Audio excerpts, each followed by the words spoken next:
Rritja e cilësisë së shërbimit urban në Shkodër mbetet sfidë jo vetëm për pushtetin vendor, por edhe vetë administratorët e këtij shërbimi. Ky vit ka nisë me një njësi që ne po fillojmë, domethënë ta marrim përsipër përmirësimin e këtij shërbim nëpërmjet instalimit të stacioneve të reja të autobusit. Shpresojmë domethënë që edhe ciklet bëhen siç duhen, frekuencat shtohen. Objektiv mbetet aplikimi i planit të ri të mobilitetit, i cili do të shtojë itineraret si dhe frekuencat e shërbimit. Presim që njerëzit të prirën më shumë drejt lëvizjes green, drejt bicikletave, drejt transportit publik dhe të largohen nga përdorimi i automjeteve. Linja e autobusit bëhet një ndër pikat kyçe të transportit të qytetarëve.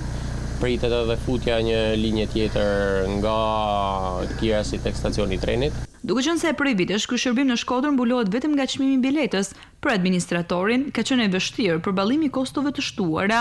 Ardhënat kryesore dhe të vetmet për sa i përket transportit publik janë shitja e biletave. Për transportin publik, i cili ka të njëjtin çmim bilete për shumë vite me radhë, kjo ka shkaktuar edhe reduktim të frekuencave, reduktim të cilësisë shërbimit, të cilat edhe gjithashtu kanë largu një pjesë të mirë të klientave sepse kanë humbur besimin tek shërbimi.